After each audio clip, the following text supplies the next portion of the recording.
దేవుడు తను ప్రేమించిన వారికి కొన్ని ఏం చేసి పెట్టేశాడంటండి, సిద్ధపరిచి. హల్లెలూయా.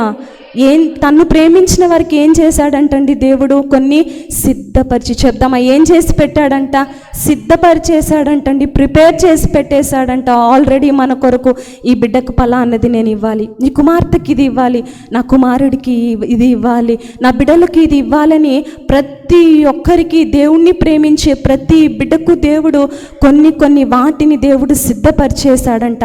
కానీ అది ప్రస్తుత కాలానికి మన కంటికి ఒకవేళ ఏంగా ఉండవచ్చు, కనబడకపోవచ్చు. మన చెవికి ఏంగా ఉండవచ్చండి, వినబడకపోవచ్చు. మన హృదయాలకి ఎలా ఉండవచ్చు, గోచరం కాలేకపోవచ్చు.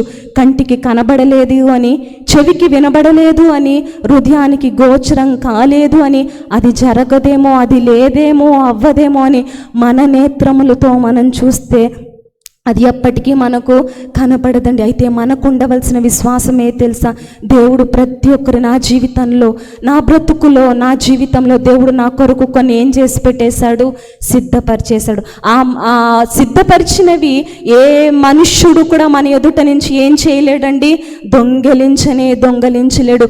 మన కొరకు దేవుడు ఏదేదైతే భద్రపరిచి పెట్టాడో, మన కొరకు దేవుడు ఏదేదైతే సిద్ధపరిచి పెట్టాడో, అది ఎవరైనా, శత్రువులైనా, బంధువులైనా, స్నేహితులైనా, విరోధంగా నిలవబడిన వారి అయినా ఎవ్వరు కూడా అది మన ఎదుట నుండి ఏం చేయలేరంటండి, దొంగలించలేరు. హల్లెలూయా.